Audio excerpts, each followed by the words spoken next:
Kurkure man, Kurkure man. বলো কেন ডেকেছো আমাকে? আরে কুরকুরে ম্যান, আমার বন্ধু লাল পানি খাবে কিন্তু কুরকুরে আনতে ভুলে গেছে। তুমি একটা কুরকুরি দাও, চেটে চেটে খাবো। ঠিক আছে, এই নাও কুরকুরে ম্যান। আরে আবার কে ডাকে আমাকে? দাঁড়াও, আসছি। বলো কেন ডেকেছো আমাকে? কুরকুরে ম্যান, আমার সাথে চলো। কোথায় আর কেন যাব? আরে তুমি আমার সাথে চলো, দেখাচ্ছি আমি।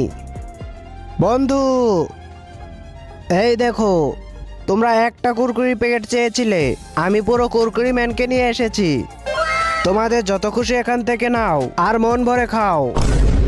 বন্ধুরা, তারপর এমন একটি ঘটনা ঘটলো যা দেখলে তো তুমিও হাসতে বাধ্য হবে। তো চলো সেটি দেখার আগে তোমাদেরকে একটি ম্যাজিক শিখিয়ে দেই। প্রথমে ভিডিওতে লাইক করবে, তারপর চ্যানেলটিকে সাবস্ক্রাইব করবে, তারপর ইউজ দিস সাউন্ডে ক্লিক করো আর দেখো ম্যাজিক। তো দেরি না করে তুমিও করে ফেলো। চলো সবাই, চলো আজকে কুরকুরি খাবো, চলো। আরে না না, তোমরা এটা করো না।